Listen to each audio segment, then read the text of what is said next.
अस्सलामुअलैकुम नाज़रीन, मैं मोहम्मद असलम हुसैन सियासत की ख़बरों में आप सबका इस्तकबाल करता हूँ। आज 29 अक्टूबर 2025 है। इस्लामिक तारीख़ के हिसाब से आज 6 जमादी अव्वल 1447 हिजरी है। पेश है आज की कुछ अहम खबरें। हिंदुस्तान के महकमा मौसमियात ने आज चारशंबे के रोज़ कहा कि शदीद समंदरी तूफ़ान मोंथा कमज़ोर होकर साहली आंध्र प्रदेश में एक तूफ़ान में तब्दील हो गया और अगले 6 घंटों के दौरान तूफ़ान की शिद्दत को बरकरार रखेगा। महकमा मौसमियात के मुताबिक साहली आंध्र प्रदेश पर आए शदीद समंदरी तूफ़ान मोंथा गुज़िश्ता 6 घंटों के दौरान 10 किलोमीटर फ़ी घंटे की रफ्तार के साथ तकरीबन शुमाल मगरिब की तरफ बढ़ गया, जो कमज़ोर होकर एक चक्रवाती तूफ़ान में तब्दील हो जाएगा और आज 29 अक्टूबर दोपहर 2:30 बजे पर मरकज़ बना हुआ है। IMD ने मजीद कहा कि यह साहली आंध्र प्रदेश में तकरीबन शुमाल मगरिब की तरफ बढ़ रहे हैं। अगले 6 घंटों के दौरान इसके समंदरी तूफ़ान की शिद्दत को बरकरार रखने और इसके बाद के 6 घंटों के दौरान मजीद कमज़ोर होने का इम्कान है। आज के इस खबरनामे को MS एजुकेशन की जानिब से स्पॉन्सर किया जा रहा है। क्या आप चाहते हैं कि आपके बच्चे कम से कम वक्त में मुकम्मल हाफिज कुरान बने? हमारा हदफ है 2 साल में मुकम्मल हिफ्ज कुरान। इसके लिए हम इस्तेमाल करते हैं जदीद मेमोरी टेक्निक। 371 तलबा न सिर्फ हाफिज कुरान बने, असली तालीम जारी रखते हुए इंजीनियरिंग मेडिसिन में दाखिला हासिल किया। MS हिफ्ज एकेडमी के 6 हैदराबाद में वाक़ हैं और 3 दिल्ली में। दाखिले के लिए 9059915022 पर राब्ता कीजिए। Please click the link given in description for more detail. Bihar में विकासशील इंसान पार्टी के सरबराह और महागठबंधन के नायब वज़ीर आला के चेहरा मुकेश साहनी ने बीजेपी को निशाना बनाते हुए कहा कि वो नहीं चाहते हैं कि मुसलमान इस मुल्क में रहें। उन्होंने मजीद कहा कि अगर पसमानदा तबके का कोई फ़र्द नायब वज़ीर आला बनता है तो इन्हें यह भी मसला है। साहनी ने कहा कि बिहार के मुसलमान बेवकूफ़ नहीं हैं और बीजेपी को आने वाले असेंबली इंतखाबात में इसके नताइज का सामना करना पड़ेगा। बीजेपी मुसलमानों को हिंदुस्तान से निकालना चाहती है। इनका मसला यह है कि एक पसमानदा तबके का एक शख्स नायब वज़ीर आला कैसे बना। वो तकसीम करो और राज करो की पॉलिसी अपना रहे हैं। इलेक्शन कमीशन के 12 रियासतों और मरकज़ के ज़ेर इंतज़ाम इलाकों में वोटर लिस्ट की खुसूसी गहरी नजरसानी यानी SIR के ऐलान को जुनूबी रियासतों ने जल्दबाजी में लिया गया फैसला और साजिश करार देकर मुखालिफत की है। इस ऐलान के साथ ही जुनूबी रियासतों में सख्त रद्दअमल सामने आ रहे हैं। तमिलनाडु, केरला और मगरबी बंगाल की हुकूमतों ने कमीशन के फैसले को सियासी साजिश और वोट छीनने की कोशिश करार दिया है। तमिलनाडु की हुक्मरान DMK पार्टी ने कहा है कि इलेक्शन कमीशन का यह कदम रियासत के अवाम के वोट के हक पर हमला है। DMK हुकूमत ने 2 नवंबर को इस मामले पर ऑल पार्टी मीटिंग बुलाने का ऐलान किया है। पार्टी ने कहा कि नवंबर-दिसंबर के दौरान रियासत में शुमाल मशरक़ी मानसून कारकर्द रहता है। ऐसे वक्त में इतनी बड़ी कार्रवाई करना गैर अमली है। DMK ने इल्ज़ाम लगाया है कि बिहार में SIR के दौरान मुसलमानों, दलितों और ख़वातीन के नाम पर वोटर लिस्ट से हज़फ किए गए। इसी तर्ज पर तमिलनाडु में भी साजिश हो सकती है। पार्टी ने कहा हम वोटर लिस्ट की इस्लाह के खिलाफ नहीं है, लेकिन ये अमल जल्दबाजी और सियासी दबाव में नहीं होना चाहिए। DMK के मुताबिक रियासत में अप्रैल 2026 में असेंबली इंतखाबात होने हैं, इसलिए अब वोटर लिस्ट में बड़ी तब्दीली तशवीश का बास है। इलेक्शन कमीशन ने मुल्क की 12 रियासतों और मरकज़ के ज़ेर इंतज़ाम इलाकों में वोटर लिस्ट की खुसूसी गहरी नजरसानी SIR का ऐलान किया है। बिहार असेंबली इंतखाबात से कबल अपोजिशन इत्तेहाद इंडिया ब्लॉक ने अपना इंतखाबी मंशूर जारी किया, जिसका उन्वान है तेजस्वी प्रण यानी तेजस्वी का अहद। मंशूर में रोजगार, फलाही स्कीमों और नज़्म व नस्म इस्लाहात पर मबनी एक वसी एजेंडा पेश किया गया है, जिसका नारा है संपूर्ण बिहार का संपूर्ण परिवर्तन तेजस्वी प्रज्ञा। तेजस्वी प्रण यानी पूरे बिहार की मुकम्मल तब्दीली तेजस्वी का वादा है। मंशूर में ऐलान किया गया कि हर खानदान के एक फ़र्द को सरकारी मुलाजमत, ख़वातीन को माहाना 2500 अलाउंस, हर घर को 200 यूनिट मुफ्त बिजली, पुराने पेंशन स्कीम की बहाली, 20 माह के अंदर रियासत भर में रोज़गार की ज़मानती स्कीम का निफास। इंडिया अलायंस के संकल्प पत्र 2025 के तौर पर जारी इस मंशूर में रियासत में रोज़गार पैदा करने, तालीम, सनअती तरक्की और बदउनवानी से पाक निज़ाम पर खुसूसी तवज्जो दी गई है। मंशूर के इजरा के मौके पर अपोजिशन इत्तेहाद के वज़ीर आला उम्मीदवार तेजस्वी प्रसाद यादव ने कहा हमारी जद्दोजहद का मकसद बिहार को BJP JDU की बद इंतज़ामी से आज़ाद कराना है। हम चाहते हैं कि हर बिहारी बाइज्जत, महफूज और बाइख्तियार ज़िंदगी गुजारे।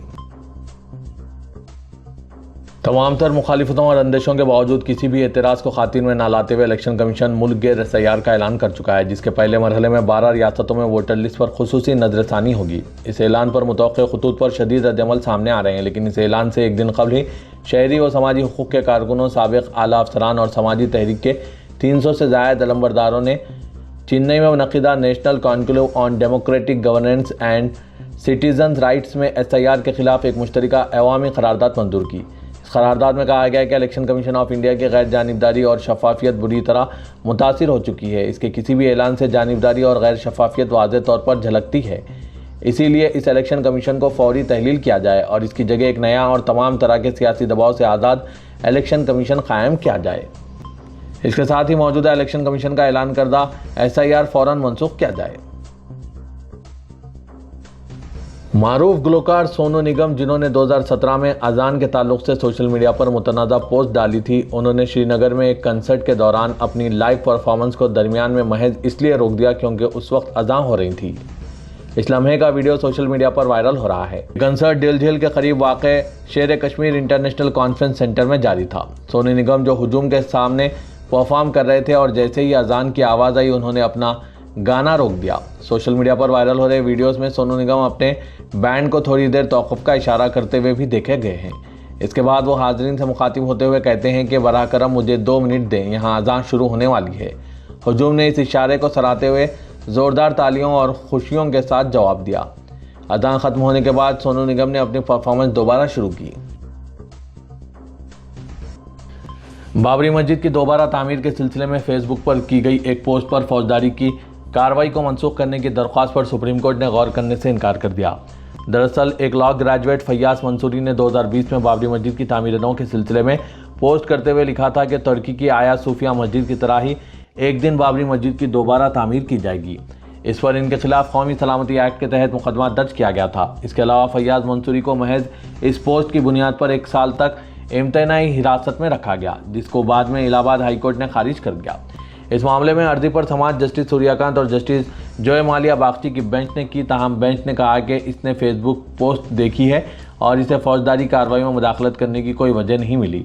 अदालत ने मजीद कहा कि अर्जी गुजार के दलाइल पर ट्रायल कोर्ट मेरिट की बुनियाद पर गौर कर सकती है, जिसके बाद दरख्वास्त गुजार ने बिलाखिर दरख्वास्त वापस ले ली। इससे कबल इलाहाबाद हाईकोर्ट ने फैयाज मंसूरी को इस फेसबुक पोस्ट के मामले में राहत देने से इनकार करते हुए इनके खिलाफ दर्ज FIR और समन को मनसूख करने से इनकार कर दिया था। रियासत महाराष्ट्र में बीजेपी रुकने कानून साज कौंसिल संजय ने मुतालबा किया है कि यहाँ के रेलवे स्टेशन के बोर्ड्स पर छत्रपति संभाजी नगर का उर्दू में लिखा नाम हटा दिया जाए। गुज़िश्ता हफ्ते हुकूमत ने औरंगाबाद रेलवे स्टेशन का नाम बदलकर छत्रपति संभाजी नगर कर देने का इलामिया जारी किया था। 3 साल कबल शहर का नाम बदल दिया गया था। संजय ने कहा, उर्दू ज़बान जब इलामिया में है ही नहीं तो फिर बोर्ड पर क्यों लिखी गई? इलामिया में सिर्फ हिंदी, अंग्रेज़ी और मराठी का जिक्र है। मुझे उर्दू में नाम देखकर धक्का लगा। उन्होंने पूछा कि क्या रेलवे ओहदेदार के रिश्तेदार मुगलों के साथ काम कर रहे हैं? बीजेपी कायद ने कहा कि मैंने ओहदेदार से बात की और कहा कि वो इसे तब्दील कर दें। मुल्क में कई शाहों और अंग्रेज़ों की हुकूमत रही जिन्होंने हमारी तारीख मिटाने की कोशिश की। इसने कहा कि उर्दू में नाम लिखना हम पर निज़ामी ज़बान थोपने की कोशिश है।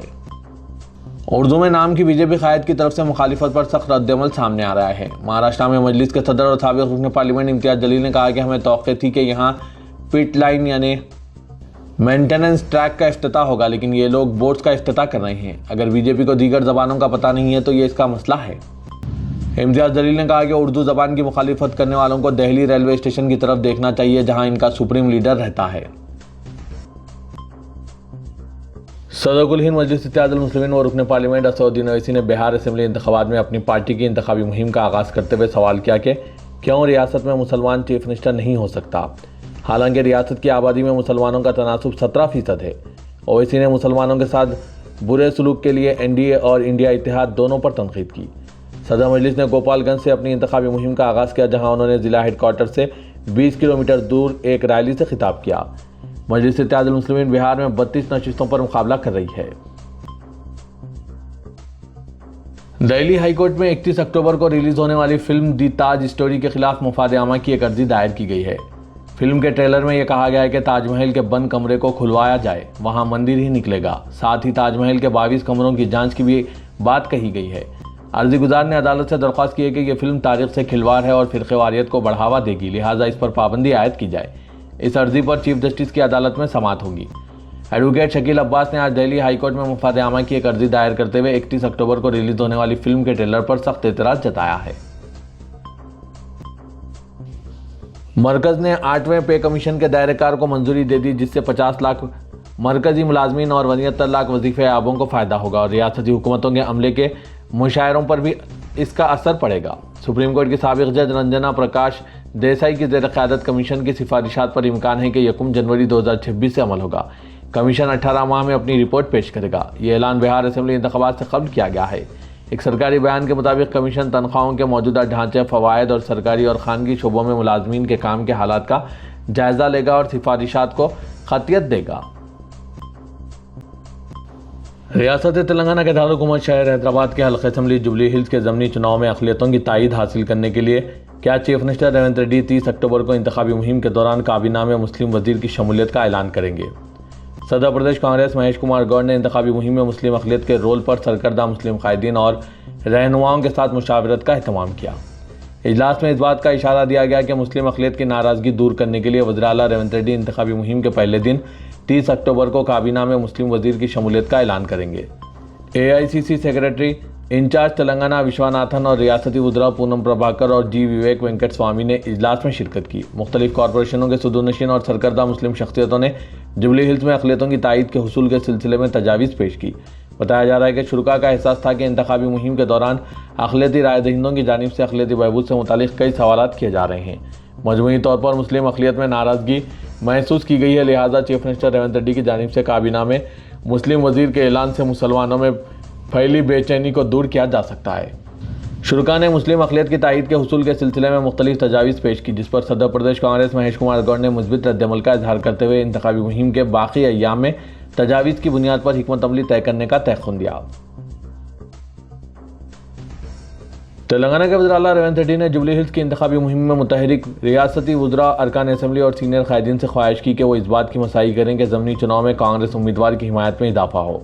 वज़ीर आला ने गुज़िश्ता 2 दिनों के दौरान वज़रा, अवामी नुमाइंदों और सीनियर कायदीन से इनफरादी तौर पर टेलीफोन पर रब्ता कायम किया और उन्हें अलॉट करदा बल्डी डिवीजन्स में इंतखाबी मुहिम की सूरत हाल पर इस्तफसार किया।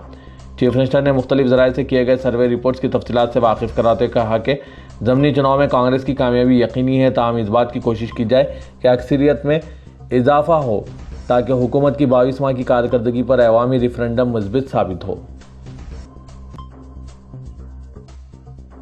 तेलंगाना में फ़ीस बाद अदायगी और स्कॉलरशिप्स बकायाजात का मसला संगीन नवियत इख्तियार करता जा रहा है और इस मसले पर अब 10 लाख तलबा रियासत भर में एहतजाज की मनसूबाबंदी कर रहे हैं। तेलंगाना में तलबा की फ़ीस बाद अदायगी स्कीम और स्कॉलरशिप्स की अदम इजराई के खिलाफ तेलंगाना के खानगी और प्रोफेशनल कॉलेजेस ने 3 नवंबर से गैर मुअय्यना मुद्दत के बंद का ऐलान किया है और तलबा तंजीमों से भी इस बंद की तायीद करने की अपील के साथ सियासी जमातों के कायदीन से मुलाकातों का भी सिलसिला शुरू कर दिया। तेलंगाना के खानगी कॉलेजेस की तंजीम की जानिब से दशहरे से कबल 15 सितंबर से कॉलेजेस के गैर मुअय्यना मुद्दत के बंद का ऐलान किया गया था, लेकिन एक रोज़ा बंद के बाद ही रियासती हुकूमत से शुरू होने वाले मुज़ाकरात में हुकूमत की जानिब से 600 करोड़ की इजराई के तयक़ुन पर बंद से दस्तबरदारी अख्तियार कर ली गई थी, लेकिन हुकूमत ने 600 करोड़ जारी ना करते हुए दिवाली से कबल जारी करने का ऐलान किया था। लेकिन दिवाली के बाद भी इन 600 करोड़ की अदम इजराई के बाद खानगी कॉलेजेस की तंजीम ने अब 3 नवंबर से गैर मुअय्यना मुद्दत के बंद का ऐलान किया है।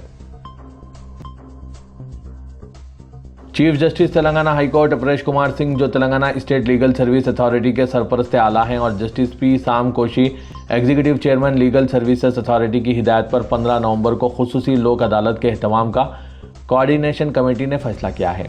तेलंगाना की तमाम अदालतों में ज़ेर-ए-इल्तवा मुकदमात की यकसुई के लिए लोक अदालत के इनेकाद का फैसला किया गया।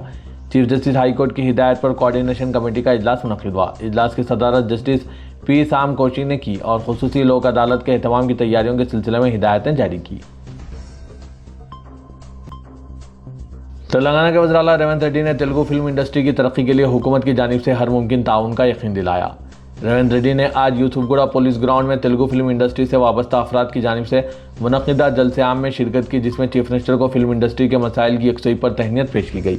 फिल्म इंडस्ट्री में मुख्तलिफ सतह पर काम करने वाले जूनियर आर्टिस्ट और वर्कर्स की तंजीमों ने जलसे आम का अहतमाम किया था। चीफ मिनिस्टर ने ऐलान किया कि तेलंगाना राइजिंग 2047 विजन में तेलुगु फिल्म इंडस्ट्री को अहमियत के साथ शामिल किया जाएगा ताकि रियासत में फिल्म इंडस्ट्री को फ़रोग़ हासिल हो। उन्होंने कहा कि हैदराबाद को आलमी सतह के फिल्म प्रोडक्शन सेंटर में तब्दील करने का मंसूबा है। उन्होंने कहा कि फिल्म इंडस्ट्री के ताउन के जरिए यह मुमकिन है। चीफ मिनिस्टर ने कहा कि उनकी हुकूमत बॉलीवुड को जल्द ही हैदराबाद मुंतकिल करने की मसाई करेगी। हैदराबाद को फिल्म इंडस्ट्री के मरकज़ में तब्दील करने का अज़्म ज़ाहिर करते हुए चीफ मिनिस्टर ने कहा कि हैदराबाद में आलमी मियार की ब्लॉकबस्टर फिल्में तैयार की जा रही है।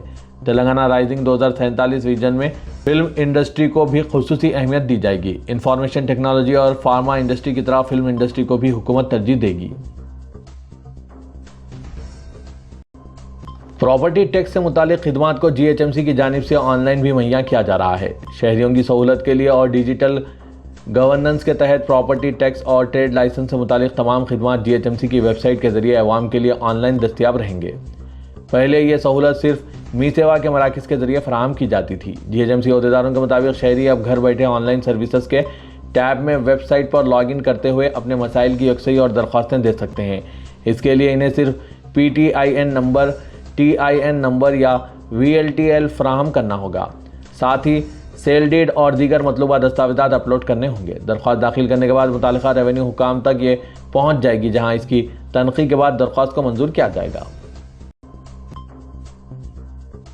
मस्नूई ज़हानत का इस्तेमाल आम हो चुका है। ये टेक्नोलॉजी जितनी ताकतवर है इतनी ही ख़तरनाक भी साबित हो रही है, क्योंकि डीप फेक टेक्नोलॉजी के ज़रिए हमारे चेहरे और आवाज़ की बआसानी फ़र्जी तख्लीक की जा सकती है। इस टेक्नोलॉजी के इस्तेमाल के ज़रिए कोई भी शख्स आपके वीडियो या आवाज़ का इस्तेमाल करके ये जाहिर कर सकता है कि वो आप ही हैं, क्योंकि इन दिनों इस तरह की सरगर्मियाँ आम हो चुकी हैं। हत्ता के सियासी कायदीन के डीप फेक के ज़रिए फ़र्जी वीडियोज़ बनाकर शहरियों को धोखा दिया जा रहा है। मौजूदा सूरत हाल के पेश नज़र कमिश्नर पुलिस हैदराबाद VC सजनान ने शहरियों को एक खास मशवरा दिया है। कमिश्नर पुलिस ने बताया कि इस तरह की धोखाधड़ी से महफूज रहने का एक आसान लेकिन इंतहाई मौसर तरीक़ा सेफ वर्ड है।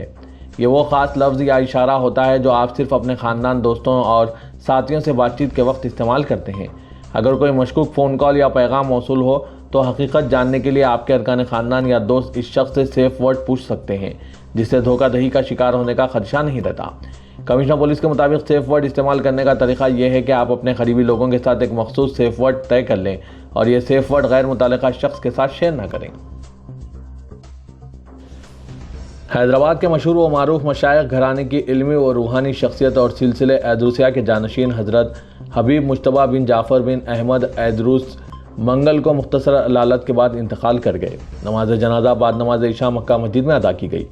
मौलाना मुफ्ती खलील अहमद अमीर जामिया निज़ामिया ने दुआए मग़फ़िरत की। तदफीन बारगाह ऐदरूसिया दरगाह खित्ते सालेहीन दारुस्सलाम रोड नामपल्ली में अमल में आई। साने हड़ताल की इत्तला आम होते ही अक़ीदतमंदों में गम की लहर दौड़ गई और आखिरी दीदार के लिए मुरीदीन व मोतक़दीन बड़ी तादाद में बैतुल ऐदरूस पहुँचना शुरू हो गए। मशाइख़ अज़्ज़ाम उलमा इकराम ने हज़रत हबीब मुश्तबा बिन जाफ़र बिन अहमद ऐदरूस के साने हड़ताल पर ताज़ियत का इजहार किया। मोंथा तूफ़ान के असर से हैदराबाद शहर के कई इलाकों में मुसलसिल बारिश का सिलसिला जारी है। आज चारशुबे की सुबह से मुसलसिल बारिश हो रही है।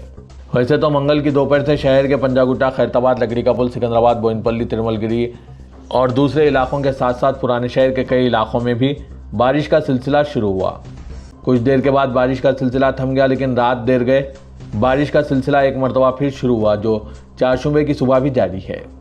महकमा मौसमियात के मुताबिक गुज़िश्ता 24 घंटों के दौरान औसत से भारी बारिश रिकॉर्ड की जा सकती है। सबसे ज़्यादा बारिश भोंगिर ज़िले के चोटुप्पल में रिकॉर्ड की गई, जहां 6.5 सेंटीमीटर बारिश हुई है। इसी दौरान हैदराबाद के महकमा मौसमियात ने रियासत में आइंदा 2 दिन तक बारिश की पेशकशी की है।